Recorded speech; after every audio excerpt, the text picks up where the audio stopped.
శ్రీ మహాగణాధిపతయ నమః.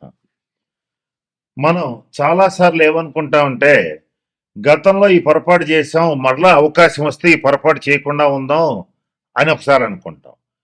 అలాగే మనం గతంలో ఈ తప్పు చేశాము, ఈసారి కనుక అవకాశం వస్తే ఈ తప్పు చేయకుండా ఈ సరైన నిర్ణయం తీసుకుని మన జీవితాన్ని బ్రహ్మాండంగా ముందుకు తీసుకెళ్ళగలుగుతామని ఆశపడుతూ ఉంటాం. ఇట్లా ఏదైనా సరే గతంలో చేసినటువంటి తప్పులు కానీ, మన వల్ల జరిగిన ఇబ్బందులు కానీ, మనకు తెలియకుండా జరిగినవి కానీ, తెలిసి జరిగినవి కానీ ఏవైనా సరే ఒక ఇబ్బందికరమైన పరిస్థితులు, దాని ఫలితాలు చేసినప్పుడు తెలియవు కానీ చేసిన తర్వాత మనకి చాలా బలంగా దెబ్బ కొడుతూ కనపడుతూ ఉంటాయి.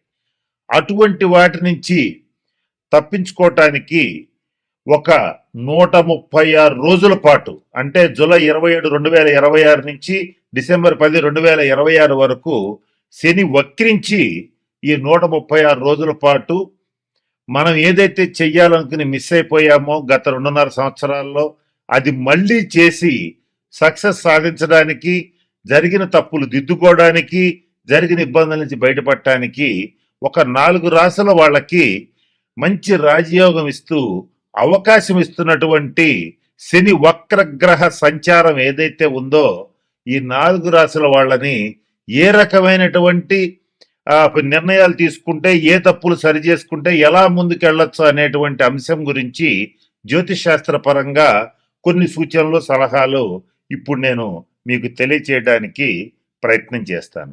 వాళ్ళలో మొట్టమొదటి రాశి మేషరాశి. వీళ్ళకి ఏలినాటి శని ప్రారంభం కాకముందు 2.5 సంవత్సరాల పాటు వాళ్ళు అసలు ఏలినాటి శని గురించి పెద్దగా ఆలోచించి ఉండరు. అదే మొదటిసారి లేదా రెండవసారి ఏలినాటి శని వచ్చినటువంటి వాళ్ళు జీవితంలో పెద్దగా ఆలోచించి ఉండరు. వాళ్ళు ఏమనుకుని ఉంటారంటే అంతా సవ్యంగా సాగిపోతుంది, మంచి, ఎందుకనంటే వీళ్ళు మంచి ఆత్మవిశ్వాసంతో ఉంటారు, మనోధైర్యం ఎక్కువ ఉంటుంది, శారీరకంగా మానసికంగా ఎక్కువ మంది మేషరాశి వాళ్ళు దృఢంగా ఉంటారు. కాబట్టి వీళ్ళు ఏంటంటే మనల్ని ఏం చేయదులే ఈ గ్రహగతులు అనేటువంటి పరిస్థితుల్లో తెలియకుండానే గత 2.5 సంవత్సరాల్లో అనేక రకాల తప్పులు చేసి ఉంటారు. ఆ తప్పుల్లో ముఖ్యంగా కుటుంబ పరమైనటువంటి విషయాల్లో నిర్ణయాలు తీసుకోవటంలో ఖచ్చితంగా తప్పు చేసి ఉంటారు. అట్లాగే మరొక ముఖ్యమైన తప్పు ఎక్కడ చేసి ఉంటారంటే ఆర్థిక పరమైనటువంటి నిర్ణయాలు తీసుకోవటంలో డెఫినెట్గా ఎక్కడో ఒక చోట పప్పులో కాలేసి ఉంటారు.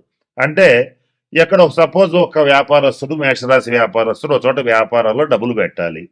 ఇక్కడ పెడితే ఈ 2 చోట్ల పెట్టే ఆప్షన్ వచ్చింది అనుకో, ఎక్కడ పెట్టాలో ఆలోచించుకుంటాడు. ఆలోచించుకుని ఏం చేస్తాడంటే తనకి తోచిన చోట, తన నాలెడ్జ్ సహకరించిన చోట పెట్టేస్తాడు. అది కాస్త తీరా చూసేటప్పటికి ఏలినాటి శని ప్రారంభం అయ్యేటప్పటికి అతనికి పూర్తిగా నష్టాలు వచ్చి చాలా ఇబ్బంది పెట్టి డబ్బులు ఖర్చు అయిపోయి చేతిలో ఉన్న రూపాయి కూడా పోయే పరిస్థితి వచ్చి ఉంటుంది. అటువంటి మేషరాశి వాళ్ళు ఆర్థికంగా బలపడటానికి ఈ 136 రోజులు సువర్ణ అవకాశం. అంటే ఈ 136 రోజుల్లో మీరు ఏ నిర్ణయాలు అయితే చేస్తారో అవి చాలా బాగుంటాయి. గతంలో చేసే నిర్ణయాలతో కొంచెం బేరీజ్ చేసుకోండి, అంటే కంపేర్ చేసుకోండి. కంపేర్ చేసుకుని ఓకే, ఈసారి గతంలో ఆ తప్పు చేశాం కనుక ఈసారి ఆ తప్పు చేయొద్దు, ఈసారి కరెక్ట్గా ఇలా చేద్దామని అలా పెట్టుబడులు పెట్టడం, అలా తీసుకోవటం ఒక మంచి నిర్ణయం. అలాగే ఎక్కువగా ఏలినాటి శని ప్రారంభమైన వెంటనే మేషరాశి వాళ్ళకి ఏం చేస్తాడంటే ఎక్కువగా ఖర్చులు పెట్టిస్తాడు. ఆ ఖర్చులకి వాళ్ళకి సంబంధం ఉండదు, ఆ ఖర్చులు పెట్టాలని వాళ్ళు అనుకోరు. ఇగో ఇష్యూస్ రీత్యా కానీ, లేదా హాస్పిటల్ బిల్స్ రీత్యా కానీ మనకి సంబంధం లేకుండా అనేక రకాల ఖర్చులు, అంటే కొంతమందికి డబ్బు ఇచ్చి తిరిగి రాదు వాళ్ళకి. వాళ్ళేంటి, వాళ్ళు తీసుకున్న తర్వాత ఇదిగో రేపిస్తా మాపిస్తా అని చెప్పి తిప్పుతూ ఉంటారు. ఇట్లా కూడా జరుగుతుంది. ఇట్లా ఏ రకంగా సరే అధికంగా డబ్బు చేజారిపోయిన పరిస్థితి గతంలో మేషరాశి వాళ్ళకి ఏర్పడింది.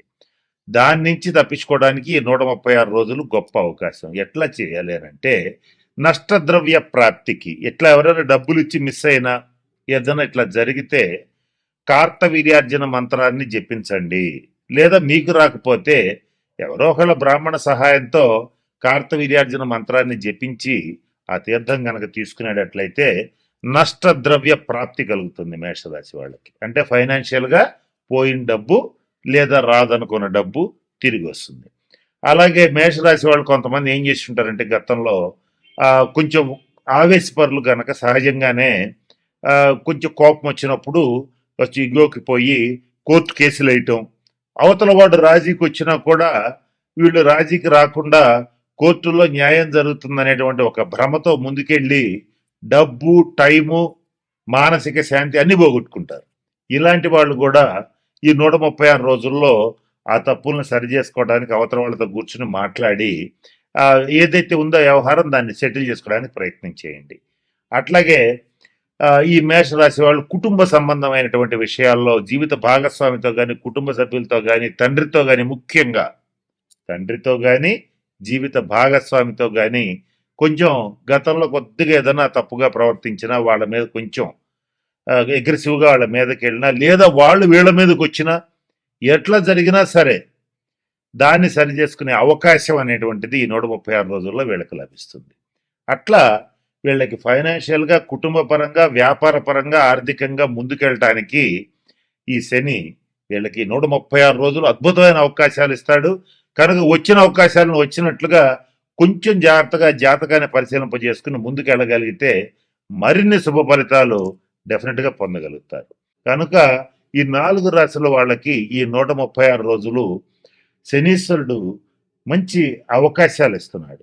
ఈ సమయంలో కామన్గా ఈ నలుగురు చేయాల్సింది ఏంటంటే జాగ్రత్తగా గమనించుకోండి, గతంలో చేసిన తప్పుల్ని సరి చేసుకోవడానికి అవకాశం ఉంది. ఆగిపోయిన పనులు తిరిగి ప్రారంభించి పూర్తి చేయటానికి అవకాశం ఉంది. జీవితంలో మనకు అవసరం లేని వ్యక్తులు అనవసరంగా మన జీవితంలో ప్రవేశించి మన జీవితాన్ని చిన్నాభిన్నం చేస్తుంటే వాళ్ళని వదిలించుకోవడానికి అవకాశం వస్తుంది. అలాగే అనవసరమైన ఖర్చులు, అనవసరమైన ఆలోచనలు వదిలించుకోవడానికి ఇది అద్భుతమైనటువంటి సమయము. అయితే ఈ సమయంలో మీరు ఒక పని చేయాలి, పొరపాటున కూడా ఎవ్వరిని మోసం చేయొద్దు. శని ధర్మం వైపే నిలబడతాడు. నీతికి నిజాయితీ ప్రాధాన్యత ఇస్తాడు. నీతికి నిజాయితీకి మాత్రమే ప్రాధాన్యత ఇస్తాడు. క్రమశిక్షణ, సహనాన్ని అలవాటు చేస్తాడు. కాబట్టి ఇవి అలవాటు చేసుకుంటే నేను చెప్పినటువంటి ఇన్ని అంశాల్లో మీకు ఏది ఇబ్బంది వచ్చినా, అందరికీ అన్ని రావాలి కదా, కొందరికి కొన్ని రావచ్చు వాళ్ళ జాతక రీత్యా, ఆ వచ్చినటువంటి వాటిని నుంచి ఖచ్చితంగా మీరు బయటకు వస్తారు. మీ బాధ్యతల నుంచి మాత్రం తప్పించుకోవాలని అనుకోవద్దు. బాధ్యతలకి మరింత బలమైన పునాదులు వేసి మీ కుటుంబాన్ని కానీ, జీవితాన్ని కానీ చక్కగా బిల్డ్ చేసుకోవటానికి, ముందుకెళ్ళటానికి మంచి అవకాశం ఇది. ఈ టైంలో శని వక్రించాడు అనగానే అందరూ భయపడిపోతుంటారు. వక్రించాడు, గతంలో వచ్చినప్పుడే నానా ఇబ్బందులు పెట్టాడని చాలా మంది భయపడతారు. అయితే ఆ ఒక 6 రాసుల వాళ్ళని మాత్రం బాగా ఇబ్బంది పెట్టాడు, పెడతాడు కూడా. ఇక అయితే వాళ్ళదేంటో మన వాయిస్ ఆవేశం ఛానల్లో చెప్పాము. ఏ పరిహారాలు చేయాలో కూడా 1 by 1 ఒక్కొక్కటి మన ఛానల్లో వస్తుంటే గమనించండి. కానీ ఈ మేషం, సింహ, కన్య, ధనుసు రాశుల వాళ్ళకి ఇది మంచి సువర్ణ అవకాశం. కనుక ఇది కాస్త జాగ్రత్తగా గమనించండి. ఆలస్యం కాకుండా క్రమశిక్షణతో నీతిగా, నిజాయితీగా ఉంటే మీరు ఏ పని అనుకుంటే ఆ పని అయ్యేటువంటి అవకాశం ఈ 136 రోజుల్లో ఈ 4 రాశుల వాళ్ళకి ఉంది. అంత రాజయోగం శని ఇవ్వబోతున్నాడు. నమ్మి ప్రయత్నించండి. మరిన్ని పరిహారాల కోసం శనీశ్వరుడికి సంబంధించిన శాంతి పరిహార క్రియలను పాటించండి. మరింత అభివృద్ధి పదంలోకి జీవితంలో దూసుకువెళ్తే అవకాశం వచ్చింది కనుక మంచి స్థితికి వెళతారని ఆశిస్తూ ఆ పరమేశ్వరుని ప్రార్థిస్తూ సెలవు తీసుకుంటున్నాను. స్వస్తి.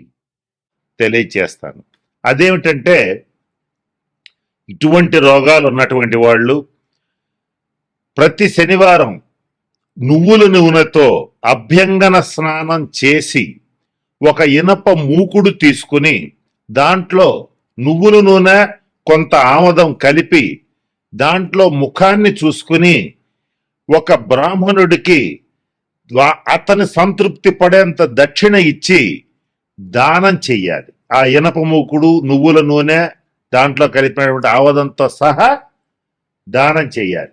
అలాగే ఒక చిన్న ఇనప మూకుడులో నువ్వుల నూనె, ఆవదం వేసి 8 ఒత్తులేసి పడమర దిక్కుగా ఉండేటట్లుగా దీపారాధన చెయ్యాలి. అంటే ఒక ఇనప మూకుడులో 8 ఒత్తులేసి నువ్వుల నూనె, ఆవదం 2 వేసి దీపారాధన చేసి, అది కూడా ఎప్పుడు చేయాలి? శనివారం సాయంత్రం చెయ్యాలి. ఇలా గనక చేస్తే మందులకి నయం కాని వ్యాధులు కూడా నయమయ్యే అవకాశాలు చాలా ఎక్కువగా ఉంటాయి. ఇది చాలా మందికి మనం చెప్పి చేయించడం జరిగింది. చాలా మంది దీర్ఘరోగులు వాటి నుంచి ఉపశమనం పొందడం కూడా జరిగింది. ఇటువంటి వాళ్ళు ఎవరైనా ఉంటే మీరు ఈ ప్రయత్నం చేయండి. ఆ శనీశ్వరుడి అనుగ్రహంతో బయటపడే అవకాశాలు పుష్కలంగా ఉన్నాయి.